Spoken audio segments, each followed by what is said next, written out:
Olá pessoal, nós vamos prosseguir então com os vídeos referentes ao dimensionamento de fundações rasas, né? Prosseguindo aqui com as sapatas. Então já vimos o caso de seção totalmente comprimida, né? Quando a carga cai dentro do núcleo central de inércia, né? Da área de contato da sapata com o solo.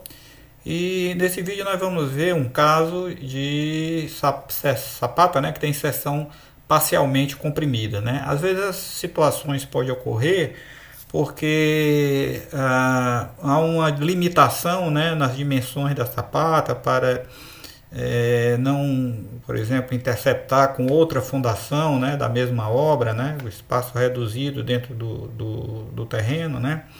Ou isso às vezes pode acontecer para uma única combinação de carregamentos, né, porque normalmente você tem algumas combinações de carregamento do pilar, né, transferindo carga para a sapata, e uma delas pode cair nessa situação. Então nós vamos ver como que a gente pode então verificar essa situação. Um primeiro caso que nós vamos ver é quando eu tenho um momento aplicado numa única direção, um momento longitudinal, por exemplo, né? Então, a carga tem excentricidade apenas no sentido longitudinal, como está apresentado aqui. Então, nós temos uma sapata, na direção longitudinal, como a gente sabe, ela tem um comprimento AS, né? E a carga tem aqui uma excentricidade longitudinal, como está apresentado agora aqui em planta, caindo fora do núcleo central de inércia, né? Então, se está caindo fora do núcleo central de inércia, significa dizer que nós vamos ter região que não vai estar comprimida, né? Porque não pode haver tensão de tração, né, entre o solo e a sapata, né? O solo não vai segurar a sapata se essa sapata quiser levantar numa direção. Então a carga está muito excêntrica aqui, o que é que vai acontecer? Ela vai comprimir parte dessa região aqui em torno da carga, né? E vai ter uma parte da sapata que não vai ficar comprimida. Então vocês estão vendo aqui o prisma de tensões agora, né? Ele intercepta a seção.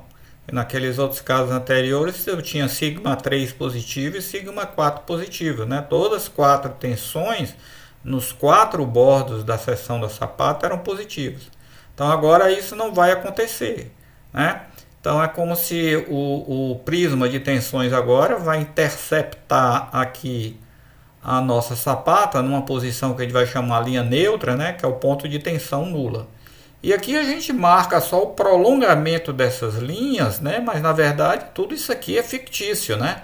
Não existe tensão de tração entre o solo e a sapata, claro, né? Então só vamos ter tensão de compressão.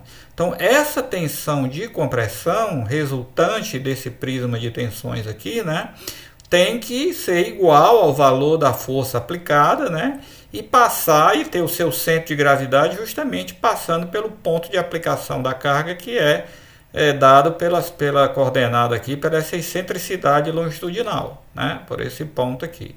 Às vezes não é que a carga esteja excêntrica, normalmente vem a carga e o momento, né? Então, como a gente já viu, a excentricidade vai ser o momento longitudinal dividido pela carga. E aí nós vamos ter exatamente o valor dessa excentricidade. Bom, então, se a gente chamar aqui de x, né, a posição em que passa a nossa linha neutra, né, a gente vai poder montar uma equação de equilíbrio, né, para garantir exatamente isso, né, que o volume desse prisma aqui, né, que seria uma face triangular aqui, né, e outra retangular aqui, esse prisma, o volume dele tem que ser igual, absolutamente igual ao valor da força P aplicada. E o centro de gravidade desse prisma, né, que vai estar passando pelo centro de gravidade desse triângulo aqui, no alinhamento, né, do centro de gravidade desses dois triângulos, né, tem que coincidir com a excentricidade da carga. É isso que vai ser feito. Uma outra coisa importante, pessoal, é que a linha neutra, né, a gente vai exigir também que a linha neutra passe do meio da seção. Então nós vamos garantir, né, para admitir essa situação de seção parcialmente comprimida, nós vamos querer que a seção esteja pelo menos mais da metade dela comprimida, tá? Por uma questão aí de segurança, né? Então, um critério de projeto que só pode ser aceito, então, uma situação em que a área comprimida vai ser maior do que a metade da área da seção. Portanto, essa linha neutra aqui vai estar à esquerda aqui, né, dessa linha que seria o eixo da seção, o eixo transversal aqui, ok? Essa é uma condição, perfeito? Então aqui só representando, né, nós vamos ter o esforço normal e o momento longitudinal, representando aqui em planta, né, por um momento de dupla seta. Então mostrando agora esse prisma aqui, né, fazendo um corte aqui no plano, que você vê que como o momento é na única direção, né, o sigma 1 vai ser igual ao sigma 2, que não há momento na outra direção. Então qualquer corte aqui apresenta então esse diagrama aqui, que seria o sigma máximo aqui. Bom, então vamos lá. Então aqui está o meio da seção. Como vocês estão vendo, o x tem que ultrapassar o meio da seção para que a solução seja aceita, né, do problema. E nós temos aqui, então, a área que vai ficar comprimida é a área desse triângulo. E aqui é a tensão máxima e aqui o x, que é uma incógnita, né, que é a profundidade da linha neutra, né, ou do eixo neutro, que a gente vai determinar ainda. Mas uma vez determinada a posição do eixo neutro, a posição da resultante, né, é exatamente 1/3, né, de x em relação à base desse triângulo. Então isso aqui tem que ser coincidente com a excentricidade longitudinal, que é para a gente garantir o equilíbrio. Então a posição da resultante tem que estar coincidente com a excentricidade longitudinal aqui, com esse ponto aqui, né? E além do mais, essa área aqui desse triângulo vezes essa largura 1, 2 aqui, que é o volume do prisma, tem que ser igual à força P aplicada, né? Então, estou estabelecendo ali a condição de equilíbrio, né, entre a carga externa aplicada e a distribuição de tensões no solo. Bom, dessa figurinha, então, aqui, o que a gente pode escrever? O EL, que é a excentricidade, vai ser o momento longitudinal dividido pelo P, como a gente já sabe, né? Bom, a outra condição que a gente tem é a condição geométrica de posição do centro de gravidade, né? Então a gente sabe que x sobre 3, né? Essa posição aqui, tá? É igual a quem? Tem que ser igual ao AS sobre 2, que é essa metade aqui, tá? AS sobre 2, tá? Menos o EL, né? Porque o EL vai ser essa distância do centro até a posição da aplicação da carga. Então, a S sobre 2 menos o EL, que é esse valorzinho aqui, né? Nós temos é igual ao x sobre 3, né?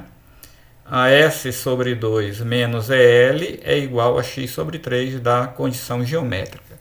Daqui a gente tira, pessoal, que o x vai ser igual a 3 meios de AS menos 3EL, essa expressãozinha aqui.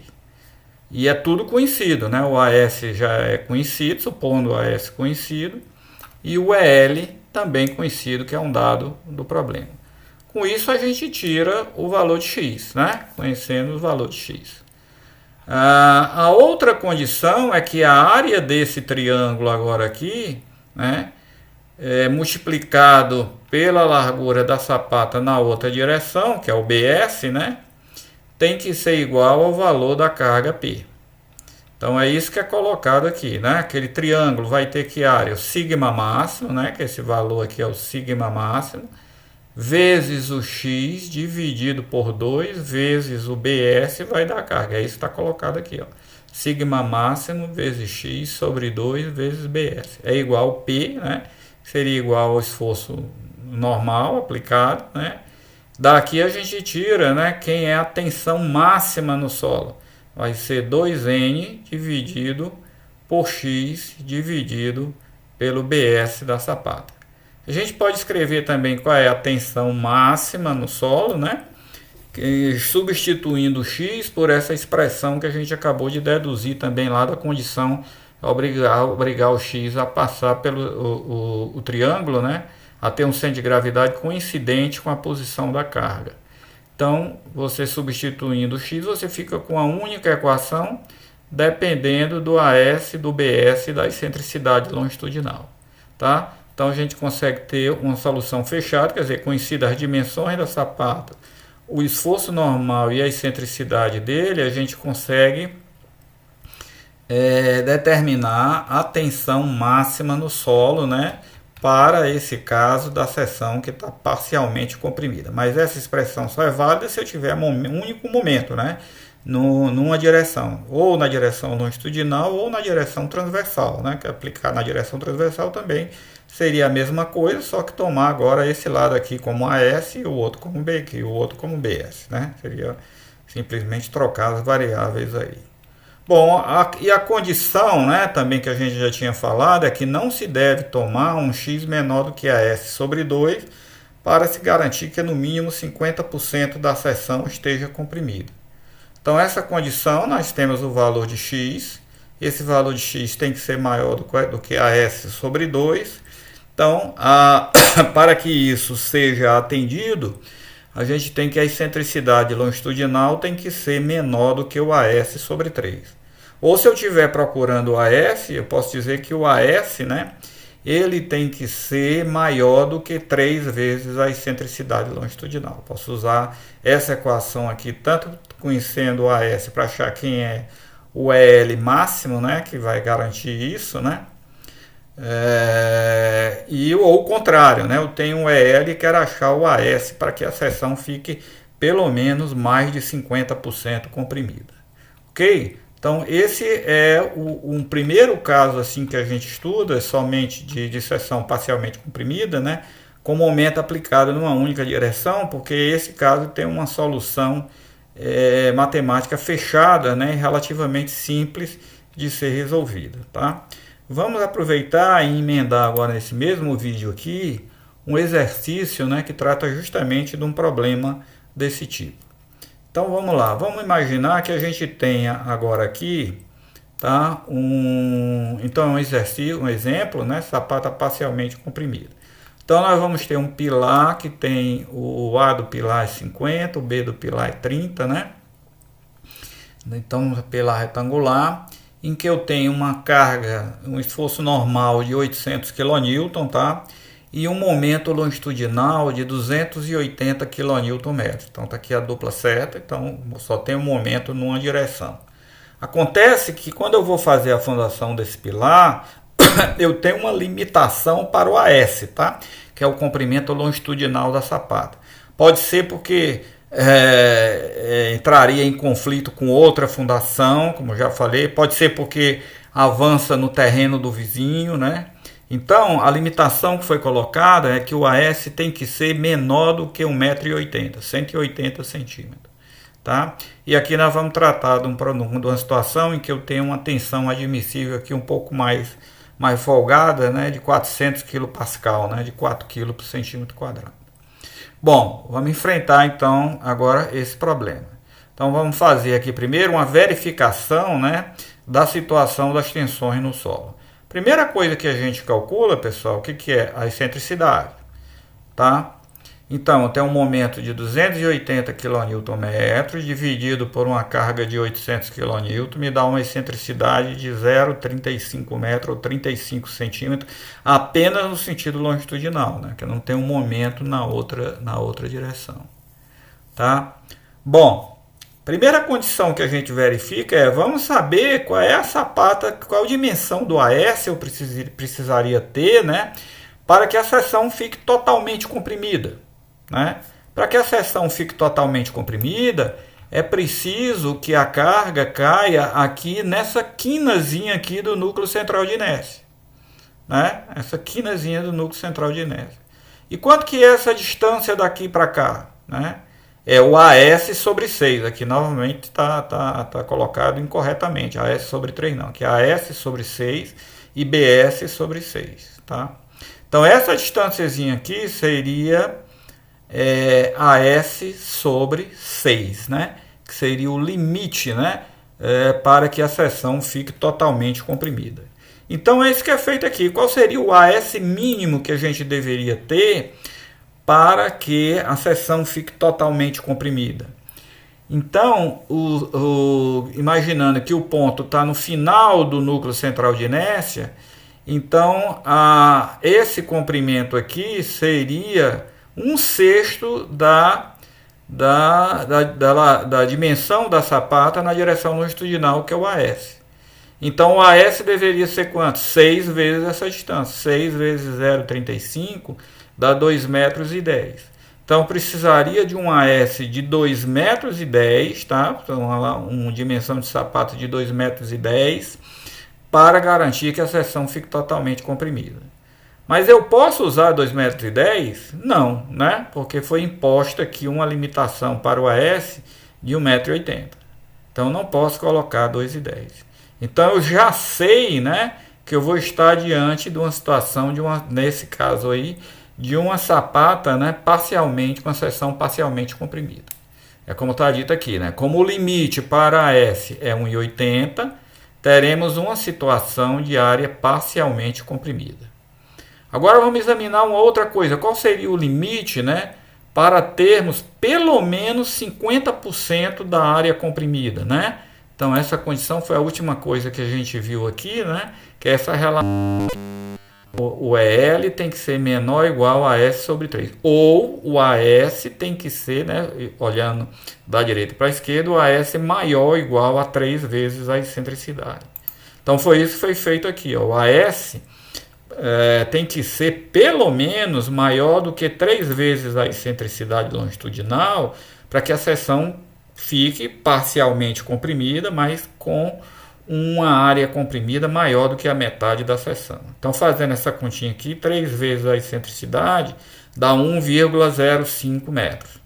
Então, tá tranquilo, né? Por quê? Porque eu posso ir até 1,80. Se eu não pudesse ir, por exemplo, se eu só pudesse ir 1 metro, já não dava certo, né? Já não era mais possível essa sapata, porque seria... eu teria uma situação em que eu estaria com menos de 50% da área comprimida. Mas aqui não, como eu posso ir a 1,80, eu sei que eu vou ficar numa situação parcialmente comprimida, mas com mais da metade da seção comprimida, ok? Bom, então vamos lá. Vamos admitir então agora o AS máximo que a gente pode colocar, que é 1,80, tá? Então colocando 1,80, nós vamos ter uma seção parcialmente comprimida. A profundidade do ponto de tensão nula, como a gente viu, é x. O ponto da resultante é x sobre 3. E aqui esse outro comprimento aqui é 2x sobre 3. Bom, então agora é a aplicação direta aqui daquela condição do centro de gravidade, né? Nós vimos que o x seria dado por 3 meios de AS menos 3EL, que é isso que é feito aqui, 3 meios de AS menos 3EL dá 1,65. Então, beleza, o x está vindo a 1,65, que é maior do que 0,9, né? Que é a metade da seção. Então, está perfeitamente claro que eu estou com mais de 50% da seção comprimida, né? Como foi... É uma exigência, né? É um critério para aceitar essa situação. Depois calculamos a tensão máxima, que era aquela formulazinha mais reduzida, 2nx sobre bs, né? Que é essa expressão aqui, que me dá já diretamente a tensão máxima no solo. E aí, com essa expressão, a gente vai achar quem é o bs, né? Porque nós sabemos quem é o n, o x, precisamos só saber quem é o bs. E a tensão máxima tem que ser igual, né, no máximo, igual à tensão admissível do solo, né, que é 400 kPa. Então, daqui dá para a gente tirar o valor de BS. Né? Então, fica BS, fica 2 vezes 800, que é a carga, dividido por 1,65, que é o X. E aqui agora a tensão vem para cá, 400, e eu acho o BS, que é 2,42. Tá? E aí 2,42 a gente pode colocar um pouquinho mais de folga, né, para ficar um número mais simpático aqui de execução. Vamos fazê-la com 2,45, tá? Então a sapata vai ter 1,80, né, na direção longitudinal e na direção transversal 2,45, tá? Vai ficar, nesse caso, a direção transversal maior, né, do que a direção longitudinal. Vamos checar a sapata, a altura da sapata agora, tá? Bom, aí nós vamos fazer a verificação da altura da sapata para atender aquela condição de sapata rígida, né? Agora aqui nós somos obrigados a calcular a altura mínima para ter sapata rígida nas duas direções, porque a retangularidade não foi adotada agora, né? Não foi mais a condição, né, da dimensão da sapata, não foi mais não estava livre, né? Ela teve que obedecer àquela limitação. Portanto, as dimensões, as relações entre os lados da sapata não é a mesma na relação da retangularidade do pilar. Portanto, eu tenho que verificar a altura de sapata nas duas direções. Na direção longitudinal, então, tem o A da sapata é 1,80, o A do pilar é 0,5, dividido por 3 deu 0,43. Na direção transversal, que é maior, eu vou ter 2,45, que é o BS, menos 0,30, que é o B do pilar, dividido por 3 dá 0,72. Então tem que pegar o maior desses dois aqui e vamos novamente dar uma melhorada, vamos colocar 0,75. Então a sapata tem 0,75. Qual é o H2 máximo, né? Que é aquela alturinha do tronco de pirâmide, né? Máximo vai ser, na pior direção, vai ser essa aqui, que é a direção longitudinal. Então tem 1,80 menos 0,60, que vai ser o colarinho, né? Que é os 50 centímetros do pilar mais 5 para cada lado, então fica 60 centímetros, aqui está em metro 0,6. Então 1,80 menos 0,6 dividido por 2 vezes a tangente de 25 graus, o H2 máximo seria 0,28. Então acabamos adotando um H2 de 0,25 e um H1 de 0,50. O total tem que dar, obviamente, o 0,75, né? Bom, então desenhamos a nossa sapata aqui, né? Vocês estão vendo, ela tem 2,45 aqui na direção transversal, B da sapata, né? E o A da sapata 1,80. E aqui estão as alturas, né? 0,50 mais 0,25 seria a dimensão da nossa sapata. E aqui, né, está colocado aqui o diagrama de tensões, né? Ele está com a linha neutra aqui com a profundidade até 1,65. E aqui seria até uma tensão menor do que 400, né? Porque para dar 400 seria 2,42 nessa dimensão aqui. Nós acabamos aumentando um pouco mais. As tensões aqui seria até um pouco menor, né? Em função de que eu acabei aumentando um pouco mais aqui o BS. Mas vamos admitir aqui o critério aqui de manter aqui esse diagrama de tensões de 400 kPa. Bom, agora como que a gente, então, as dimensões da sapata estariam determinadas. Como é que a gente vai agora, né, determinar a armadura, tá? Então, nesses casos que a seção não está parcialmente comprimida, tá?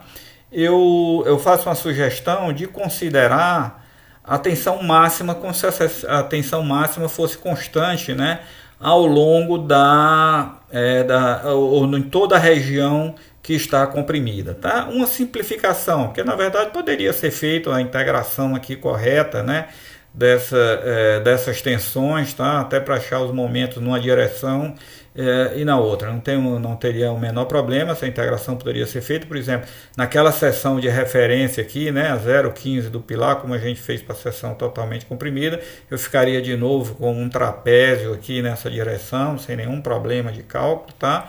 Já nessa outra direção transversal, vocês estão vendo que a seção não está totalmente comprimida, né? Então teria só esse trecho aqui com tensões, né?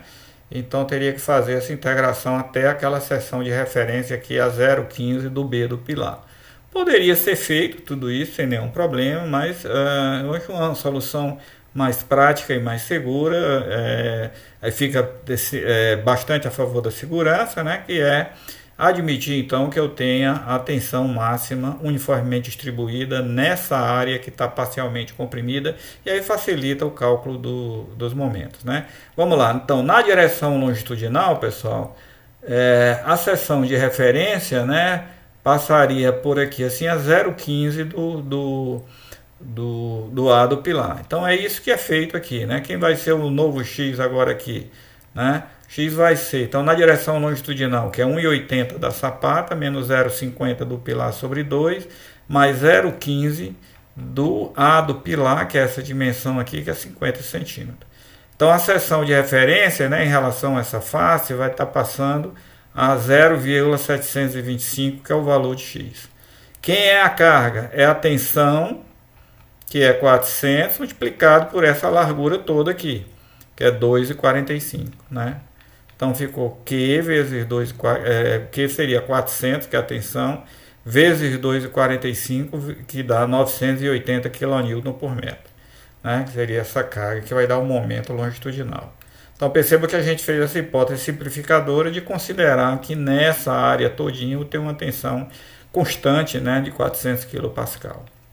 Então o momento de cálculo na direção longitudinal seria QX2 sobre 2, 980, que é a carga, o x é 0,725, né, ao quadrado sobre 2, vezes 1,4, que já é o fator de majoração para chegar ao momento último, né, o momento de cálculo. Então seria 361 kN vezes metro. De novo, resolve-se um problema de flexão. Na direção longitudinal, né, a seção resistente vai ter a largura igual a B do pilar, que é 30 centímetros, que é essa largura aqui. Ok? E me deu uma armadura, considerando um concreto de 25 megapascal, de 17 ferro de 10, né, distribuídos ali a cada 14,6, que seria, portanto, a nossa armadura longitudinal. Na direção transversal, pessoal, a mesma coisa, né? Só que na direção transversal, vamos observar o seguinte, né? Eu vou calcular agora momento numa linha aqui, né? Passante aqui a 0,15 do B do pilar, numa posição aqui. Só que vejam que nem toda a seção está comprimida, né? Está só 1,65. Então, na hora que eu pegar o 400, né? Para achar a carga, né? Por metro nessa direção, eu vou pegar o 400 e vou multiplicar por 1,65. Tá? E não pela largura, que é esse total, que seria o AS, que seria 1,80. Tá? Então é isso que é feito aqui. Ó. Então a figurinha nova aqui, na direção transversal, eu vou ter 400 vezes 1,65, dá 660 kN por metro. O X, que é 2,45, né? Menos 0,30 sobre 2, né? Que é esse 2,45, menos 0,30 sobre 2, eu estou na face do pilar. Somo mais 0,15 do B do pilar, que é isso que está sendo feito, mais 0,15 de 30. Então deu 1,12 e agora a gente facilmente calcula o momento, que é o QX2 sobre 2. 660, que é a carga, 1,12 ao quadrado sobre 2, vezes 1,4, que é o majorador para o estado limite útil. Então dá 580 kN vezes metro. Resolve um problema de flexão simples. Percebam que agora a seção resistente ela tem 50 centímetros de largura. Por quê? Porque o momento é o momento transversal, né? Na direção transversal. Portanto, a seção comprimida aqui agora vai ter essa dimensão aqui, que é o A do pilar, que é 50 centímetros, né? Então, nós temos 50 centímetros por 75 centímetros. É um problema de flexão simples, dá uma armadura de 20,83 centímetros quadrados, que dá 17 barras de 12,5 milímetros cada 10,75. E aqui está o detalhamento, né? Então, na direção longitudinal, 17 ferro de 10 cada 14,6. Como é que acha o espaçamento, né? Você tem essa dimensão aqui, que é 245, né? Menos 8 dá 237, dividido por 16, que é o número de barra que a gente tem aqui, né? Menos 1, né? Então vamos lá, ali é 245, né? Nessa dimensão aqui, menos 8, que é 4 de cobrimento em cada lado. Então sobrou 237, divide por 16, que é o número de espaçamentos, né? Para ter 17 barras, tá? Então deu 14, né? 14,8, então tá, 245 menos 8 dá 237 dividido por 16, 14,8. Então é 14,8, não 14,6 aqui. E na outra direção, 17 barras de 12,5 cada 10,75. Vamos ver se está certo. Essa dimensão aqui é 180. Vamos lá. 180 menos 8 do cobrimento, né? 4 de cada lado. Divide por quê? Divide por 16, né? Que são 17 barras, tem 16 intervalos. 16 divide 10,75. Esse aqui está correto. Ok? Então está aqui o detalhamento, né? Sacando aqui os ferros na direção longitudinal. Ferro de 10 milímetros. O gancho aqui sempre 10 fi, né? Que eu coloquei um pouco mais, 15 centímetros. Seria, e aqui o comprimento, né? Também guardando aqui o que? O comprimento, né? 172 nessa direção, 237 na outra direção. Ok? É isso aí. Nós vamos prosseguir com esse assunto, né? Em outro vídeo, tratando o caso de quando eu tiver momento nas duas direções, né? E com a seção parcialmente comprimida.